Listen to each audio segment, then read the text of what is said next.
अस्सलाम वालेकुम स्टूडेंट्स। आज हम atomic number and atomic maths number पढ़ने जा रहे हैं। मैथ्स नंबर को एटॉमिक नंबर भी कहा जाता है।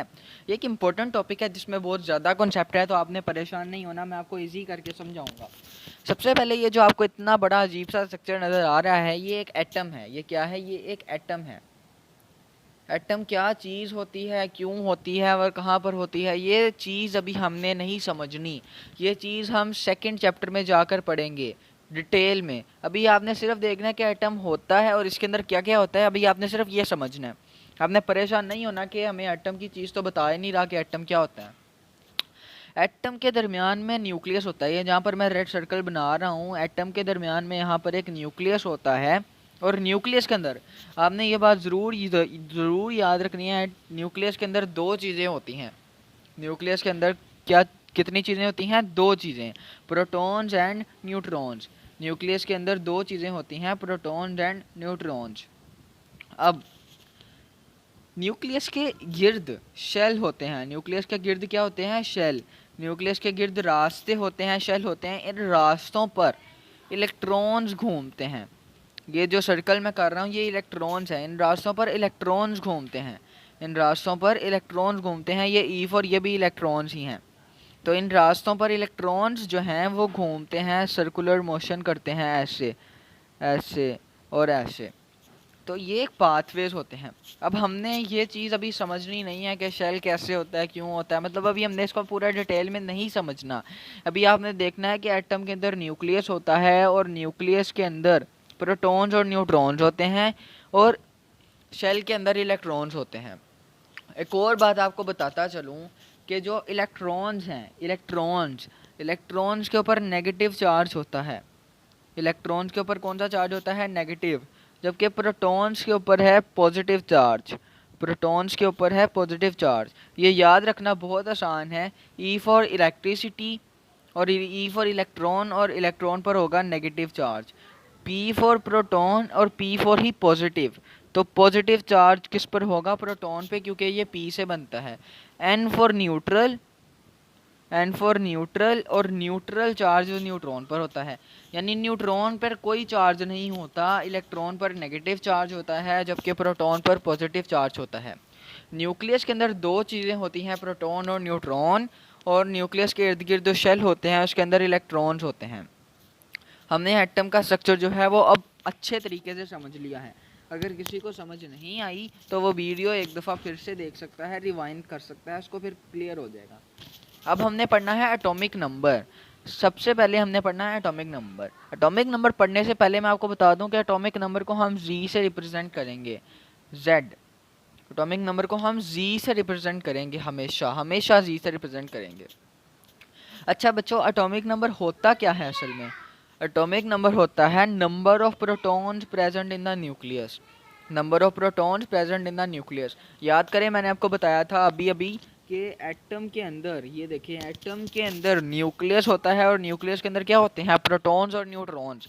न्यूक्लियस के अंदर कितने प्रोटॉन्स होंगे, ये एटॉमिक नंबर है।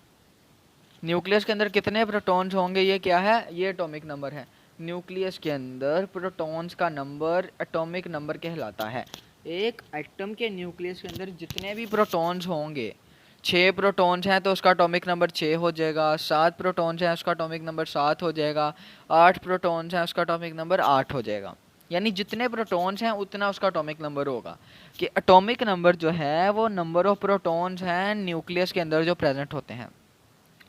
अभी एक बात जो मैंने यहाँ पर बोल्ड करके लिखी है वो ये है, और ये बात मैं पहले बता चुका हूँ, मैंने इसलिए लिखी ताकि बच्चों को याद रहे। भाई, प्रोटॉन्स कहाँ पर होते हैं? हमेशा न्यूक्लियस के अंदर। न्यूक्लियस के अंदर दो चीज़ें होती हैं हमेशा।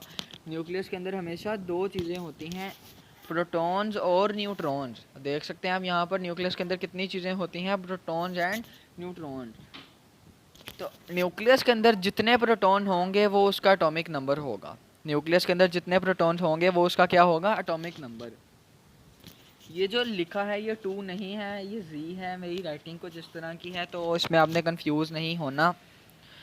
जी is the number of proton. तो जी हमने आपको पहले बताया कि जी से हम किसको रिप्रेजेंट करते हैं? जी से हम रिप्रेजेंट करते हैं एटॉमिक नंबर को। जी से हम रिप्रेजेंट करते हैं एटॉमिक नंबर को। तो एटॉमिक नंबर जो है यानी कि जी यहाँ पर जी का मतलब है एटॉमिक नंबर। तो एटॉमिक नंबर किसके बराबर है? नंबर ऑफ प्रोटॉन्स के। एटॉमिक नंबर किसके बराबर है? नंबर ऑफ प्रोटॉन्स के। मिसाल के तौर पे हाइड्रोजन लेते हैं। हाइड्रोजन में एक प्रोटॉन होता है। हाइड्रोजन के एटम में सिर्फ एक प्रोटॉन होता है, तो इसका एटॉमिक नंबर 1 होगा। सॉरी जी। तो अब हम मैस नंबर पर चलते हैं। मैस नंबर जब हम पढ़ने लगे तो फिर मैं आपको बता देता हूँ कि मैस नंबर को हमने ए से रिप्रेजेंट करना है। याद रहे कि एटॉमिक नंबर को जी से हमने रिप्रेजेंट किया था, जबकि मैस नंबर को ए से रिप्रेजेंट करेंगे। अच्छा भाई, मैस नंबर होता क्या है? मैस नंबर होता है किसी भी एटम के न्यूक्लियस में प्रोटॉन्स और न्यूट्रॉन्स का सम। किसी भी न्यूक्लियस में जितने प्रोटॉन्स होंगे और जितने न्यूट्रॉन्स होंगे, जब हम उन दोनों को ऐड कर देंगे तो हमारे पास एटॉमिक नंबर आ जाएगा। फॉर एग्जांपल, एक न्यूक्लियस में 6 प्रोटॉन्स थे और 6 न्यूट्रॉन्स थे, तो इन दोनों को प्लस करेंगे तो हमारे पास आंसर जो है वो आएगा 12, यानी इसका एटॉमिक मास होगा 12। एटॉमिक मास का यूनिट होता है AMU। AMU। एक एटम के अंदर जितने प्रोटॉन्स और जितने न्यूट्रॉन्स होंगे उन दोनों को अगर हम ऐड करेंगे तो हमारे पास मास नंबर आ जाएगा। इजी सी चीज़ है। इसका फार्मूला क्या है? A = G+N। इसका क्या मतलब है? अब ये फार्मूला समझ नहीं आएगा बच्चों को भाई। तो A से क्या मुराद है भाई? Mass number. G से क्या मुराद है? G से तो मुराद है एटॉमिक नंबर। AN का मतलब एटॉमिक नंबर। तो भाई एटॉमिक नंबर है तो यहाँ पर तो आप लोगों ने लिखा था कि प्रोटॉन का नंबर। तो भाई जो एटॉमिक नंबर है वो प्रोटॉन ही तो होते हैं। एटॉमिक नंबर से मुराद है कितने प्रोटॉन्स होंगे। एटॉमिक नंबर से मुराद है कितने प्रोटॉन्स होंगे। तो A+G+N। एन यहाँ पर न्यूट्रॉन्स हैं। एन यहाँ पर क्या है? न्यूट्रॉन्स हैं। ये जो एन है ये न्यूट्रॉन्स हैं, और ये जो जी है ये नंबर ऑफ प्रोटॉन्स हैं, और ए जो है ये मास नंबर है। तो ये इसका फार्मूला है। अब एक प्रोटॉन जो है वो 1 mu के बराबर होता है, 1 AMU के बराबर होता है। यानी एक प्रोटॉन होगा तो उसका मास नंबर 1 AMU होगा, और अगर एक न्यूट्रॉन होगा तो भी उसका मास नंबर 1 AMU होगा।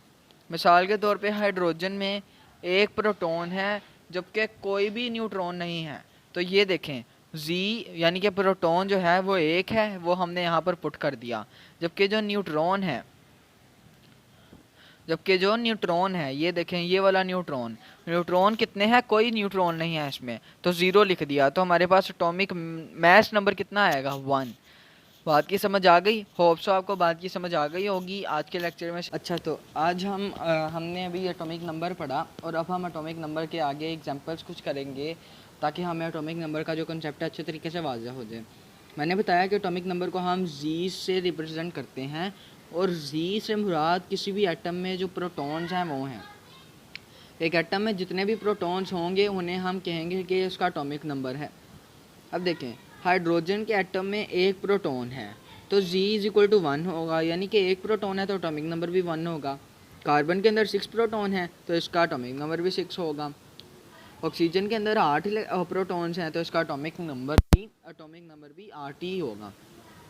होप्सो के बाद आपको समझ आ गई होगी। अब हम टॉपिक मैथ्स की तरफ चलते हैं, या मैथ्स नंबर। एटॉमिक मैथ्स और मैथ्स नंबर एक ही चीज़ है।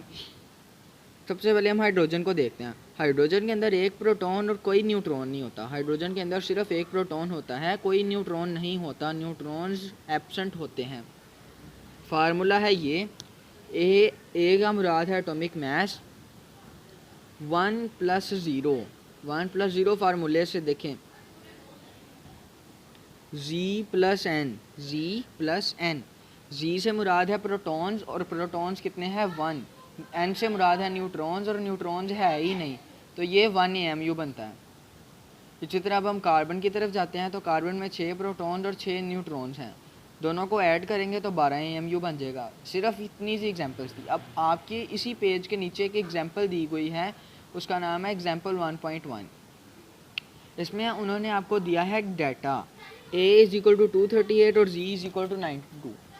238 ए से मुराद है एटॉमिक मास, यानी इसका एटॉमिक मास 238 है, और इसका एटॉमिक नंबर 92 है।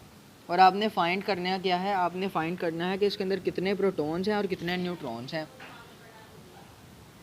अच्छा, अब हम कैलकुलेशन करते हैं। जी क्या है हमारा, जी हमारे पास है एटॉमिक नंबर, ए एन का मुराद है एटॉमिक नंबर। तो जी हमारे पास है एटॉमिक नंबर, तो जी जो है वो किसके बराबर होता है, नंबर ऑफ़ प्रोटॉन्स के। तो नंबर ऑफ़ प्रोटॉन्स किसके बराबर होंगे, जी के। यानी जी जो है वो नंबर ऑफ़ प्रोटॉन्स ही हैं, तो जितना जी होगा अपने नंबर ऑफ़ प्रोटॉन्स होंगे। तो नंबर ऑफ़ प्रोटॉन्स यानी कि जी वो कितना है 92, तो नंबर ऑफ़ प्रोटॉन्स 92 होंगे। इसी तरह number of neutrons A is equal to Z plus N, और ये हमने इसको ऐसे सॉल्व किया। इसका फार्मूला ऐसे है, नंबर ऑफ़ न्यूट्रॉन्स फाइंड करने हैं अब। तो हमारे पास एटॉमिक मास का फार्मूला है जी प्लस एन। हमने कोई ऐसा फार्मूला ढूंढना है जिसमें न्यूट्रॉन्स हों, तो न्यूट्रॉन्स इस फार्मूले में हैं, जी बिल्कुल हैं। ए की वैल्यू हमें दी हुई है 238, जी की वैल्यू हमें 92 दी हुई है, एन की वैल्यू हमने फाइंड करनी है। हमने वैल्यूज़ पुट की, ये 92 इधर प्लस हो रहा है, ये इस साइड पे जाके माइनस हो जाएगा, माइनस हो गया जी, यहाँ पर आके ये माइनस हो गया। अब हमने इसको सॉल्व किया तो हमारे पास आंसर आया 146। तो ये इजी सी एग्जांपल थी, और ये शॉर्ट क्वेश्चंस में आपको बोर्ड के